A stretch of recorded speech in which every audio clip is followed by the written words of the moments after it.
Le professeur Franklin Nyamsi a donné une interview lors de son voyage au Niger. Nous allons réagir à cette interview tout de suite en live. C'est parti. Prenez 2 secondes, laissez un petit j'aime et abonnez-vous à la chaîne. On envoie régulièrement des réactions sur la politique africaine ici. Donc, abonnez-vous. C'est très important pour qu'on continue de progresser. Mesdames et messieurs, bonsoir. Nous avons comme invité ce soir sur ce plateau le professeur Franklin Nyamsi, qui n'est plus à présenter et qui est de passage à Niamey, où il a pris part à la manifestation culturelle et artistique à la Labou Baksine, organisée du 26 juin au 3 août dernier. Avec notre frère et ami professeur Franklin, nous allons parler du choix assumé des 3 pays de l'AES pour défendre vaille que vaille la souveraineté totale de leur pays. Professeur Nyamsi, bonsoir et merci d'avoir accepté cet entretien malgré votre programme de visite très chargé ici à Niamey.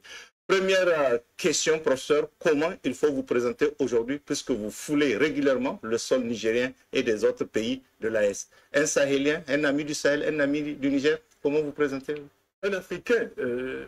Bonsoir d'abord à l'ensemble des téléspectateurs de cette chaîne de télévision qui, je tiens à le souligner, est devenue l'une des favorites des Africains, des diasporas comme du continent. Je confirme. Saluer le formidable travail qui est abattu maintenant à la radio-télévision Sahel, à la radio-télévision du Niger. Merci. Elle nous réconcilie avec les chaînes de télévision publiques. Et mon cher Abdoulaye Timogro, c'est toujours un bonheur, après Agadez, oui, bien sûr, de vous retrouver ici, mon cher ami et frère. Oui, alors, comment m'appelle-t-on?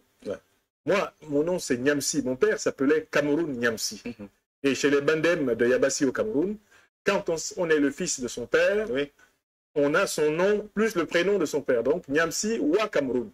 Or, mon engagement est celui de la construction d'une Afrique fraternelle, une Afrique unie, une Afrique prospère, souveraine et puissante. Voilà comment j'ai ajouté, comme vous le voyez sur l'intitulé de ce livre, oui, Franklin Nyamsi Wa Cameroun Wa Africa. Vous ça. pouvez tout à fait ajouter avant Wa Niger Wa Africa, Wa Côte d'Ivoire Wa Africa, Wa Burkina Wa Africa. Je pense que nous devons aller vers la conscience citoyenne africaine. C'est avec cela que nous allons dépasser le tribalisme, le régionalisme, le communautarisme. Tribalisme qui est un fléau pour l'Afrique parce qu'il y a beaucoup de chefs d'État démocratiquement élus qui font du tribalisme pour attribuer les postes au sein du gouvernement alors qu'il n'y a pas besoin d'avoir une certaine ethnie pour être compétent à un poste. Et en fait, ces chefs d'État-là, au lieu de nommer les personnes qui vont travailler pour le gouvernement en fonction de leurs compétences réelles acquises, ils les nomment en fonction de leur ethnie. Et il y en a beaucoup qui ne sont pas compétents. Et on se retrouve ainsi à la tête de nos pays africains avec des idiots sans nom. Qu'est-ce que vous en pensez? Qui bloque beaucoup de nos pays. En nous réalisant comme citoyens africains, nous serons capables de construire une grande puissance. Exactement ce que je disais. Parce que pour être puissant, il faut s'appuyer sur toutes ses ressources. Mais si on ne s'appuie pas sur ses ressources, bah, vous voyez bien qu'on passe à côté de quelque chose. Faisons respecter les Africains du continent et les diasporas. D'accord. Et pourquoi vous avez décidé de venir assister à la manifestation culturelle organisée dans le cadre de l'AN du CNSP? Et je rappelle que cela fait déjà votre 2e séjour chez nous, chez vous, ici au Niger. Le Niger, mon cher Abdoulaye, est un pays qui est central aux yeux des Africains de cette époque. Pourquoi? Parce que le Niger, aux côtés du Mali et du Burkina Faso, s'est engagé dans une révolution panafricaniste. Le principe de cette révolution est très simple, c'est le principe de la souveraineté retrouvée. Ces 3 pays ont décidé que les richesses de leur sol, de leurs mers, de leurs airs, que les richesses que le Tout-Puissant a accordées à leurs ancêtres seront dédiées à la prospérité, à la liberté, au bien-être de leur propre population.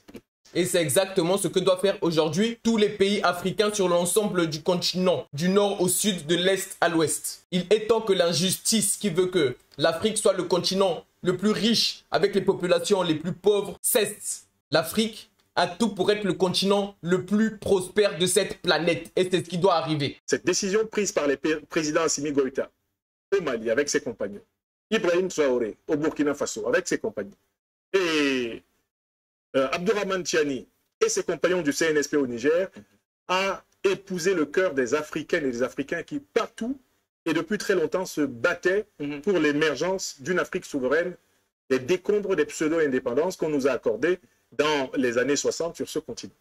Donc le Niger est la prunelle des yeux des Africains parce que le Niger est le laboratoire, comme le Burkina Faso et le Mali, de l'émancipation africaine du 21e siècle. Or, merci. C'est vrai que ces trois pays-là rendent fiers tous les Africains. C'est eux, les étoiles polaires du combat de libération du continent africain. Et c'est eux qui serviront de modèle à tous les autres pays. or, qui dit émancipation dit également culture.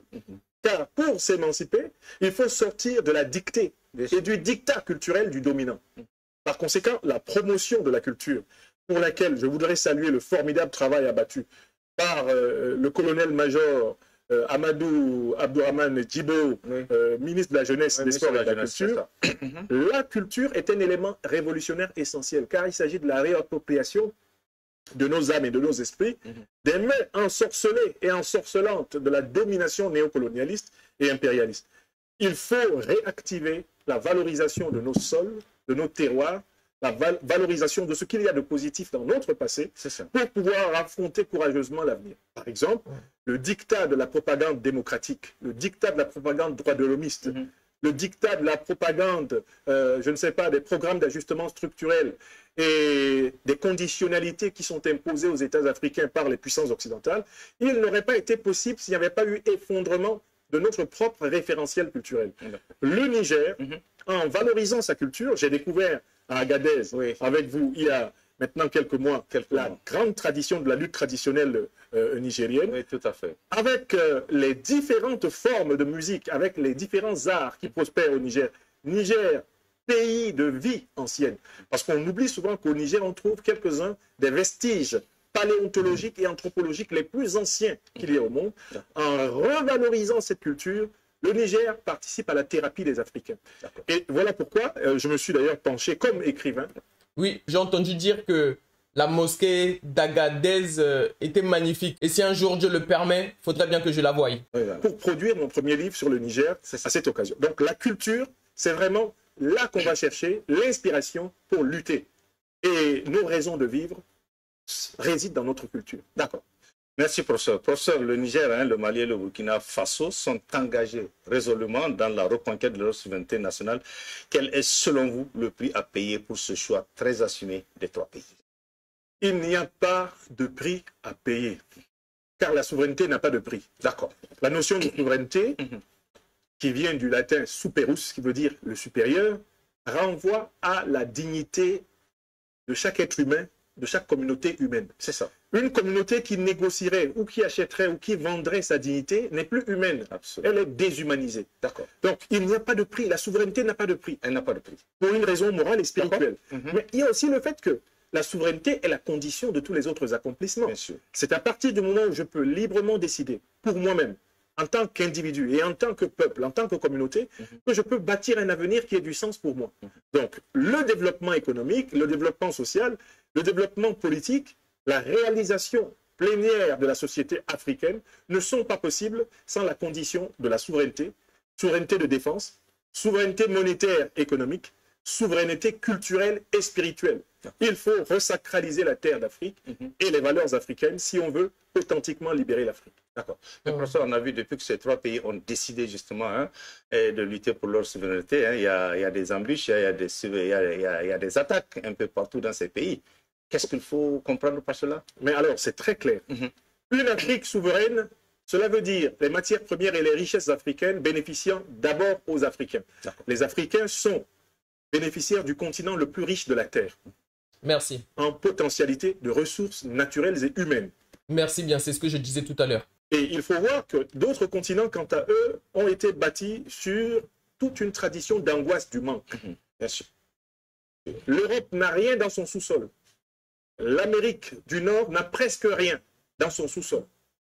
Il faut donc comprendre que l'Occident, qui vit entre l'Europe et l'Amérique du Nord, soit particulièrement angoissé à propos des ressources naturelles.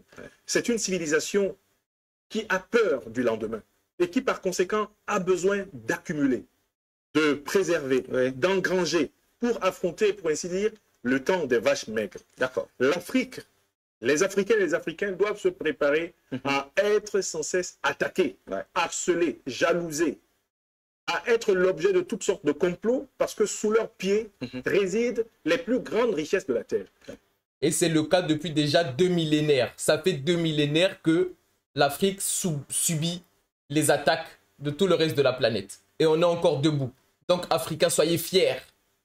Il nous appartient de bâtir des systèmes de sécurité et de défense, des systèmes politiques solides, une éducation, une formation, un emploi solide pour nos populations et de transmettre la conscience de la dangerosité du monde aux Africains. L'Europe, l'Amérique, l'Asie ne lâcheront jamais l'Afrique.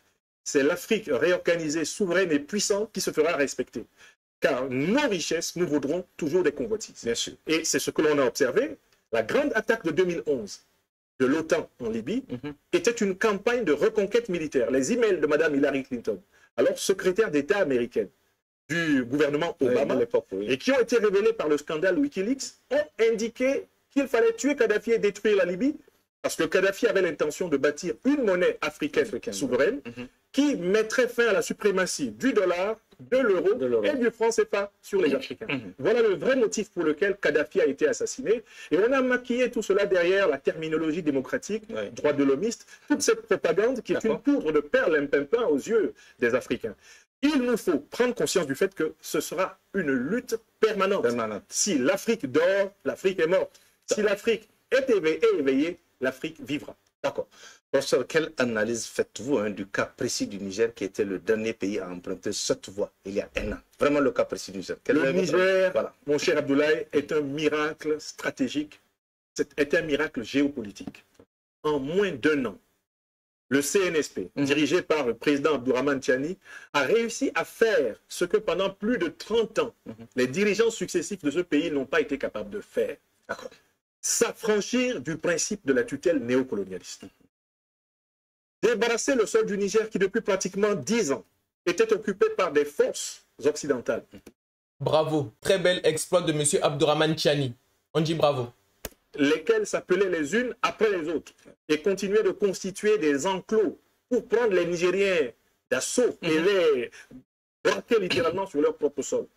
J'espère que vous avez observé qu'il y a une structure intime entre les multinationales et les camps militaires des puissances impérialistes. Les camps militaires sont souvent installés près des entreprises qui permettent d'extraire les richesses de ce sol. En moins d'un an, le Niger a réussi, sous le président Tiani, à obtenir le retrait des troupes françaises, le retrait des troupes américaines, le retrait des troupes européennes. Et pendant cette année a été administrée la preuve que l'État nigérien peut vivre sans dépendre de ce qu'on a appelé l'humanitarisme, la pitié, la compassion, l'aide internationale. C'est sur fonds propres, sur budget sécurisé, que le président Tiani et ses compagnons font fonctionner le Niger, allant même jusqu'à payer la dette interne. La dette intérieure de la plupart des pays d'Afrique francophone est le parent pauvre des budgets. Ici, dans cette période particulièrement difficile, on est allé jusqu'à pouvoir régler les bourses des scolaires et des universitaires. J'ai discuté avec les principaux leaders syndicaux cette semaine. Donc, ce qu'il faut bien voir, c'est que la particularité de ce régime politique, c'est qu'il a été capable, en un temps record, les autres régimes l'ont fait en 3 ans. Regardez au Mali, ça s'est passé en 3 ans. Ça a commencé en 2020 et ça s'est accéléré seulement à partir de 2021, quand le colonel Assimi Goïta a pris le pouvoir au Mali. Avant, sous le colonel Bandao, on voyait très bien la transition malienne qui ronronnait. Regardez au Burkina Faso, quand le lieutenant-colonel Paul-Henri Sandaogo Damiba a pris le pouvoir, mais le Burkina Faso ronronnait également. Il a fallu la rectification par le capitaine Ibrahim Traoré. Ici, il n'y a pas eu besoin de rectification, car le rectificateur était le premier acteur de la situation. Le président Tiani et ses compagnons ont repris en main le destin du Niger en un temps record. Je ne connais pas de situation politique en Afrique, et qui, Dieu seul sait, que récume la situation politique africaine, où on est posé autant d'actes révolutionnaires en moins d'un an. En moins d'un an. D'accord. Et professeur, quel sera à présent votre message en direction de vos frères nigériens dans cette lutte pour l'affirmation de notre souveraineté nationale? Quel sera votre message en direction de vos frères nigériens je leur dis, qui vous suivent régulièrement sur les réseaux sociaux? Je leur dis aux Nigérois et aux Nigériennes, comme on les appelle affectueusement, attention, l'ennemi va tenter systématiquement d'utiliser ces vieilles ficelles. Il va tenter d'utiliser les différences religieuses, le communautarisme religieux. Refusons de détester, de nous détester parce que nous ne sommes pas de la même religion. L'ennemi va tenter d'utiliser les différences ethniques, le tribalisme. Refusons de nous détester, refusons de rivaliser, de nous nuire mutuellement parce que nous ne sommes pas de la même tribu, de la même ethnie ou du même clan. Il va tenter d'utiliser le régionalisme. Refusons de nous diviser, de nous opposer parce que nous ne serions pas de la même région. L'ennemi va tenter d'utiliser le corporatisme. Il va tenter d'agiter le corps social dans le but de fragiliser la révolution nigérienne et finalement d'empêcher que le bien commun qui est en jeu et que ce régime s'efforce de réaliser, se réalise. Mais une fois qu'on est prudent là-dessus, il faudrait peut-être qu'on apprenne à se regarder tous ensemble comme des Africains. Merci. Africains du nord, du sud, de l'est, de l'ouest, du centre, on est tous africains avant tout. Je ne suis pas d'Afrique de l'ouest, mais que ce soit sur TikTok ou sur YouTube, j'ai toujours défendu la position de l'AES parce que je me sens africain avant tout et que ces gens-là rendent fiers les Africains. Et ce que fait l'AES doit être fait dans toute l'Afrique. Ce sont eux les leaders qui nous guident. Posture de transcendance qui est nécessaire pour affronter l'avenir dans ce continent, c'est la citoyenneté africaine. Merci, on est africain avant tout. Parce que dans tous les cas, regardez partout sur la planète, quand on est noir, quand on nous regarde, on ne dit pas lui il vient d'Est, Ouest, tout ça. On dit lui il est africain. Toutes ces divisions, c'est l'Occident qui les a créées au moment de la conférence de 1884. On doit refuser de jouer ces différences et se rappeler de notre unité. Et se rappeler qu'on est tous africains avant tout. Souvenez-vous bien que les frontières que nous avons actuellement, le Cameroun, le Niger, le Nigeria, le Burkina Faso, le Mali, elles ont été tracées par des puissances coloniales. Oui, bien sûr. Donc la véritable conscience citoyenne dont nous avons besoin partout en Afrique, c'est la conscience africaine. Si nous nous percevons tous d'abord comme des Africains, déjà cela nous aidera à ne pas nous exclure parce que nous sommes Haoussa, nous sommes Germains, nous sommes Peuls, nous sommes Touaregs. Et au-delà de chacune des frontières de nos pays, nous serons capables d'entrer en synergie avec les forces positives, mais des autres nations qui nous environnent. Merci bien, merci beaucoup, monsieur. Très logique et très intelligent ce que vous dites. Donc, l'espoir est sauf si la division ne passe pas. Ne laissons pas passer la division. D'accord, professeur. Merci pour ces précisions et ces explications. Merci. Et pour terminer cet entretien, un mot sur le livre que vous venez d'éditer sur la marche de la transition du Niger conduite par le président du Conseil national pour la sauvegarde de la patrie, chef de l'État, le général de brigade Abdraman Tchani. J'ai pensé que pour entrer en matière dans les questions politiques nigériennes, je devrais m'imposer un devoir, un petit devoir intellectuel, celui de dire comment je comprends l'action politique qui a été menée ici. Et dans ce livre d'environ 100 pages, j'ai essayé de montrer que je comprends cette action en 4 axes. Le premier axe, on peut voir le livre? Absolument. Le premier axe, c'est une rupture de la doctrine géopolitique et géostratégique qui avait été imposée par le néocolonialisme français, par l'impérialisme occidental à la plupart des pays africains. Cette doctrine disait que l'Afrique est attaquée par des djihadistes et que c'est une guerre religieuse qui est menée contre nous. Les autorités nigériennes, comme celles du Burkina Faso et du Mali, ont dit non. Nous ne sommes pas attaqués par des djihadistes. Nous sommes attaqués par des terroristes qui sont financés et armés par les puissances impérialistes et néocolonialistes. Ça, c'est... Merci. La technique de la mafia. Merci. La technique de la mafia. Quand la mafia veut estorquer de l'argent, si vous ouvrez une boutique, ils viennent, ils vous demandent de payer pour la protection. Si vous ne payez pas, c'est les mêmes qui vous envoient des bandits saccager votre boutique pour derrière, vous les appelez et ils viennent, ils prennent votre argent et ils vous assurent une prétendue sécurité. Mais la sécurité, en fait, c'est une non-agression. En fait, quand on paye la mafia, on paye pour ne pas qu'ils nous agressent. Donc, c'est exactement la technique de la mafia qui est utilisée en Afrique par les puissances impérialistes. C'est-à-dire qu'ils font du chantage, ils envoient les terroristes pour qu'on les appelle venir. Mais regardez toutes les puissances impérialistes qu'on a envoyées au Mali, au Niger et au Burkina. Mais les terroristes sont répondus en leur présence. Mais ils voyaient les terroristes passer, ils ne faisaient rien. On n'est pas là pour se battre, on est là pour maintenir la paix. Mais quelle paix vous voulez maintenir si le pays est en pleine situation de guerre? S'il n'y a pas de paix, il n'y a rien à maintenir. Et c'est les mêmes qui ont dit, la paix, on peut l'éviter. C'est le premier élément fondamental où la politique a rejoint la vérité scientifique. Deuxième élément important, la question de la souveraineté économique. Les 3 États de la Confédération de l'Alliance des États du Sahel brillent par le fait de vouloir utiliser rationnellement les ressources de l'État pour satisfaire les besoins de leur population. Merci bien. Et ils ne volent pas. Le président Ibrahim Traoré a même renoncé à son salaire de président. Il se contente, je crois, de son salaire de capitaine. Regardez dans les autres pays ce qui se fait. Avec tous les présidents démocratiquement élus, ventru là. Ce ne sont pas des États mendiants, ce ne sont pas des gouvernements mendiants, mais qui exigent un partenariat respectueux de leur souveraineté. Merci bien. Dans tous les domaines. D'accord. Troisième élément extrêmement important, la revalorisation de la civilisation négro-africaine. Ce qui est important dans la révolution que nous avons au Niger, c'est que désormais, l'Abou Sanino Zintian Kassane. C'est-à-dire que c'est dans les valeurs de civilisation les plus profondes du pays lui-même qu'on doit puiser les sources d'inspiration pour construire les institutions. Cela veut dire que le Niger est à l'avant-garde des pays africains qui vont se libérer du chantage démocratique, du chantage droit de l'homiste, et qui vont enraciner les institutions africaines dans l'expérience politique africaine elle-même. Terre de sultanat, terre d'empire, terre de royaume, le Niger a une tradition politique profonde. Merci bien. Il faut qu'on puisse dans notre héritage culturel, que ce soit dans l'Empire Mandingue, que ce soit dans le Dahomey ou que ce soit dans l'Empire Congo. Retournons à notre culture. Puiser ce dont on a besoin pour se remettre debout et effrayer le monde. Et il n'a pas besoin de se greffer systématiquement à l'histoire républicaine de la France ou des pays occidentaux pour concevoir les formes d'architecture politique qui lui conviennent. Et le quatrième et dernier axe, c'est la formidable ouverture au monde, l'élan panafricaniste qu'incarne l'action du gouvernement actuel au Niger, au Burkina Faso comme au Mali.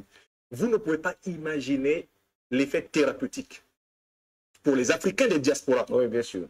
Pour les Africains de tout pays, pour les Africains qui souffrent aux Amériques, qui souffrent en Europe, qui souffrent en Asie, de discrimination, parce que la plupart du temps, ce sont eux les principaux sans-papiers.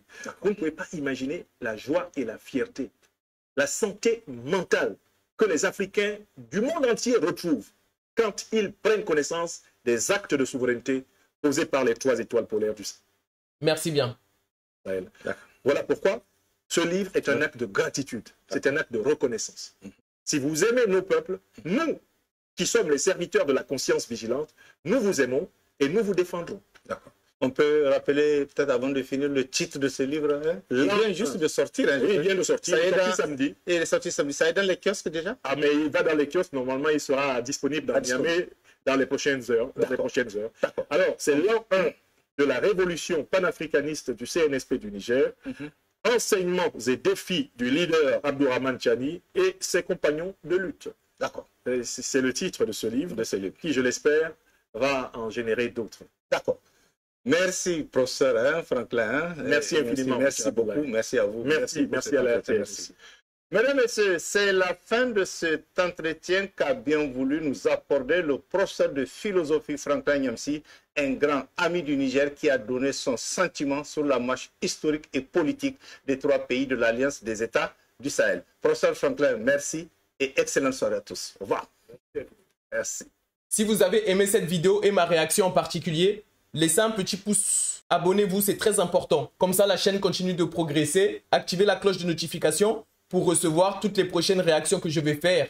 Et on se dit à bientôt pour de prochaines réactions. Donc, on fait des réactions ici et on fait de l'analyse. Et j'ai une deuxième chaîne YouTube où là, on va surtout se concentrer sur tout ce qui est culture geek et pop culture. C'est Héritier Bateke, votre créateur de contenu favori. Je vous dis à bientôt pour une prochaine vidéo.